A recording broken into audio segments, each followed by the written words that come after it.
Hello students.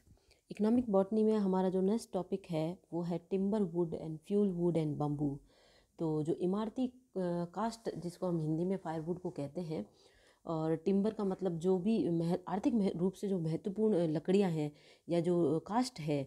अब यहाँ पे आपके मन में आ रहा होगा कि कास्ट का क्या मतलब है, लकड़ी क्या होती है। तो सेकेंड ईयर में आपने पढ़ा होगा कि जो जितने भी द्विबीजपत्री डाइकोटिलेडन्स जो प्लांट्स होते हैं उसके अंदर सेकेंडरी ग्रोथ होती है, द्वितीयक वृद्धि होती है।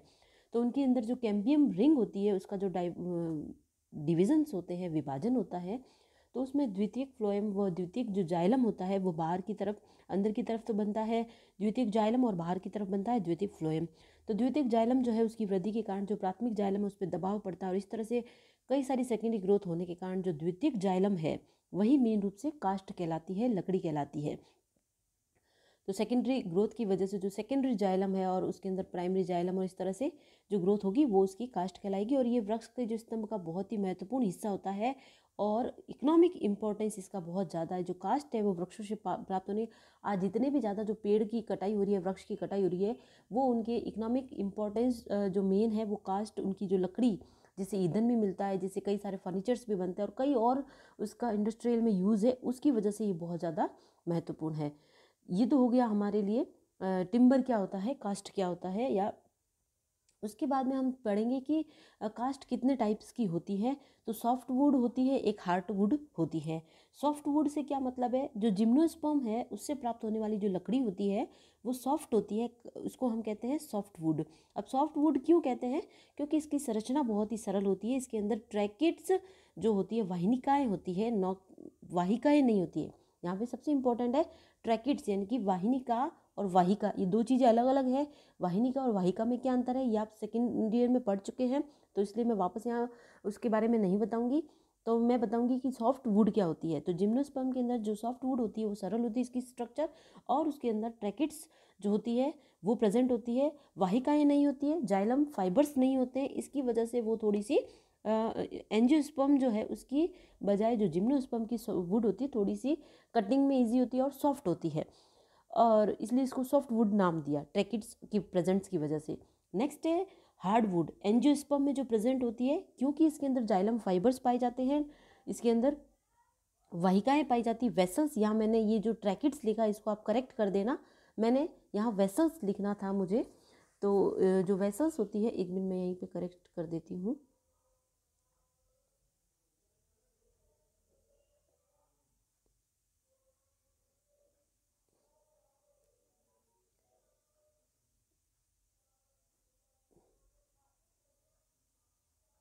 ये वेसल्स, ठीक है ना, ट्रैकेट्स मैंने काट दिया, वेसल्स जो है तो यहाँ पे ये वेसल्स प्रेजेंट होती है, वाहिकाएं प्रेजेंट होती है, जाइलम फाइबर्स प्रेजेंट होते हैं, तो इनकी वजह से इसकी जो वुड होती है वो हार्ड होती है।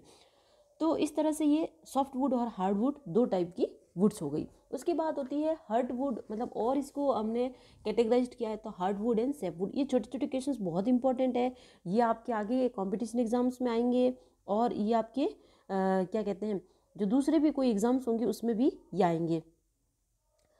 तो हार्डवुड जो है वो क्या होता है, जब स्टेम में सेकेंडरी ग्रोथ होती है तो इसकी सेंट्रल भाग में जो जाइलम जो प्राइमरी जाइलम वो दबता जाता है, उसमें जो टाइलोसिस होते हैं वो पूरे अवरुद्ध हो जाते हैं, और उसमें भारी गहरे रंग की एकदम कास्ट होती है जिसमें वाहिकाएं जो होती है उसके अंदर टैनिन, सुगंधित एरोमेटिक ऑयल्स, रंजक और रेजिन्स, गोंद, ये सब डिपॉजिट होते रहते हैं, तो इसको हम कहते हैं हार्डवुड।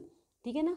तो हार्डवुड जो है वो बहुत ही इकोनॉमिक, उसका इंपॉर्टेंस ज़्यादा है, फिजियोलॉजिकली भी वो अकार्यशील होती है, इसलिए उसके अंदर कोई दीमक वीमक लगने की जो गुंजाइश नहीं होती, इसलिए अंदर फर्नीचर जो है उसकी वजह से, या गेट जो बनते हैं, जितने भी फर्नीचर्स जो है और जितना भी इसका इकोनॉमिक इंपॉर्टेंस है वो इस हार्डवुड की वजह से होता है। उसके बाद में जो बाहर का जो घेरा होता है उसको हम कहते हैं सैप वुड। सैप वुड जो होती है वो बहुत ही हल्की होती है, हल्के रंग की होती है, बाहरी जो जाइलम मृदुतक जो होते हैं या जिसमें टाइलोसिस और ये सब अवरुद्ध नहीं होते हैं, और ये थोड़ी सी कार्यशील होती है, फिजियोलॉजिकली एक्टिव होती है, और इसका इतना इकोनॉमिक इंपॉर्टेंस नहीं होता है। इसका जो मेन कार्य होता है वो प्लांट में जल का जो संवहन होता है या जल का जो ट्रांसपोर्टेशन होता है वो करना होता है।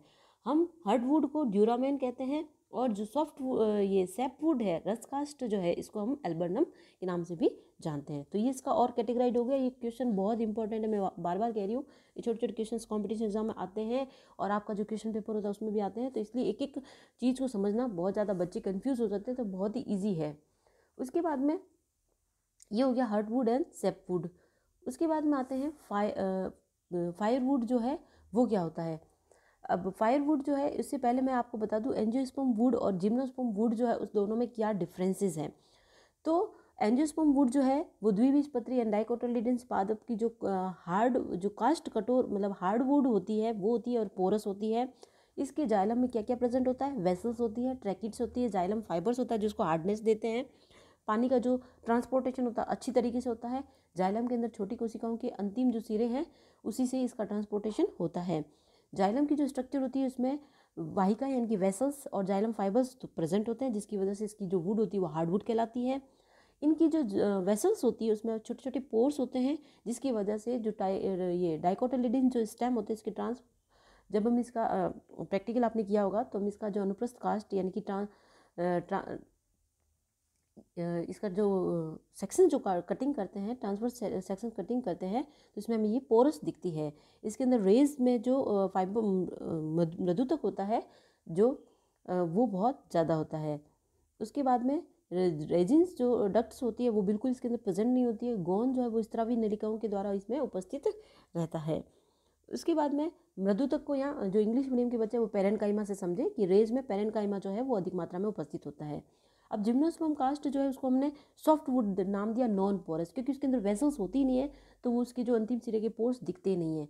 इसके अंदर वेसल्स अनुपस्थित होती है और ट्रैकिड्स जो होती है वो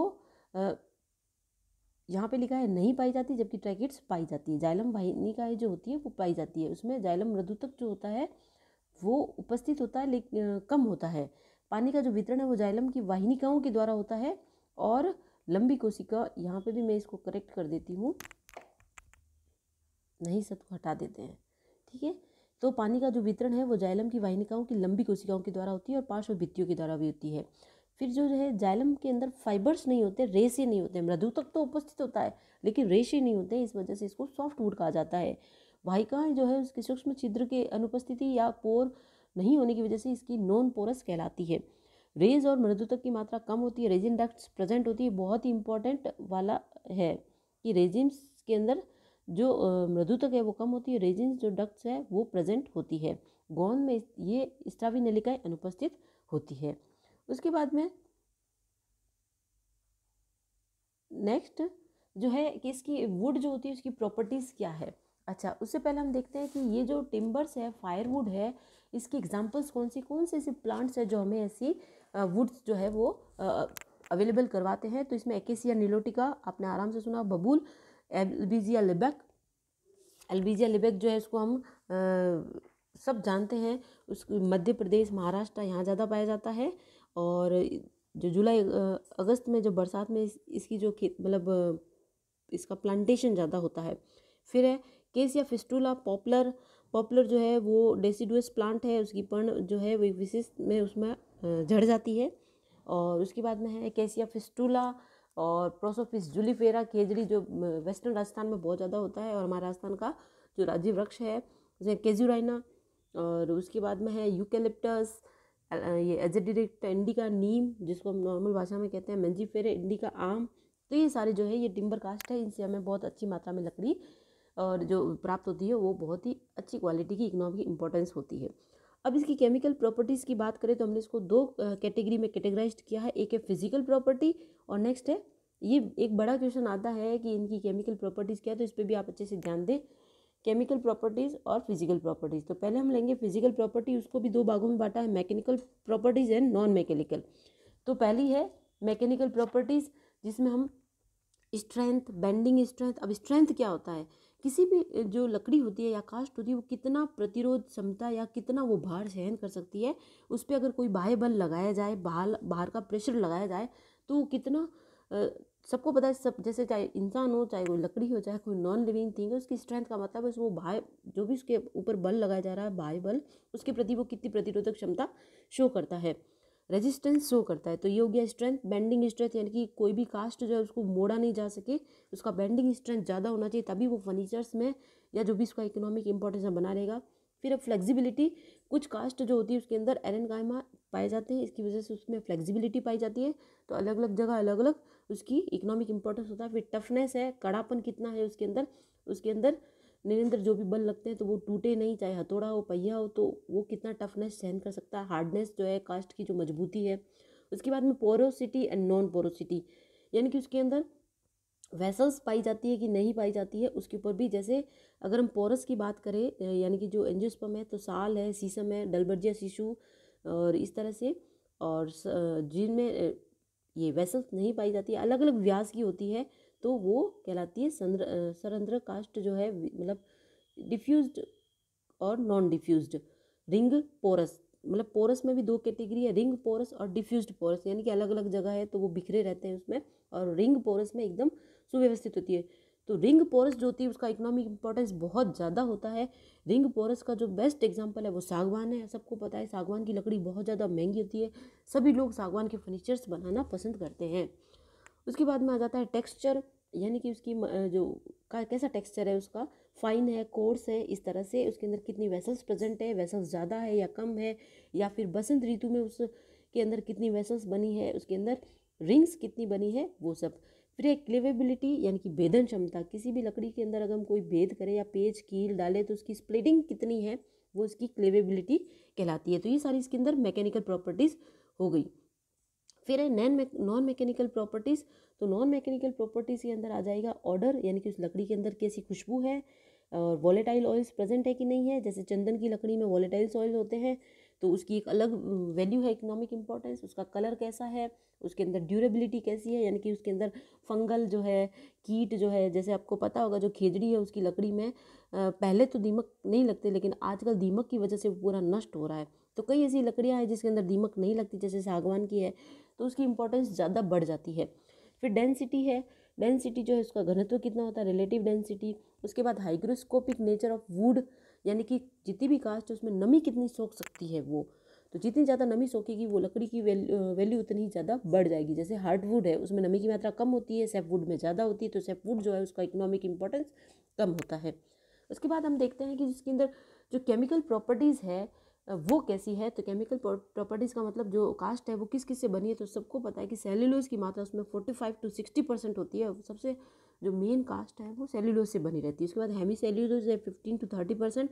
देन लिग्निन है, कितनी लिग्निफाइड है, तो लिग्निन की प्रेजेंस कितनी है, 20 to 35%। And then resin oil tannin कितना है। तो ये सारा हो गया टिम्बर वुड के बारे में, या वुड जो होती है उसकी क्या क्या स्पेशलिटी होती है। अब हम एग्जाम्पल्स पढ़ेंगे, जिसमें हम सबसे पहले पढ़ेंगे सागवान। तो इस सागवान के लिए हम नेक्स्ट वीडियो देखेंगे। Thank you so much.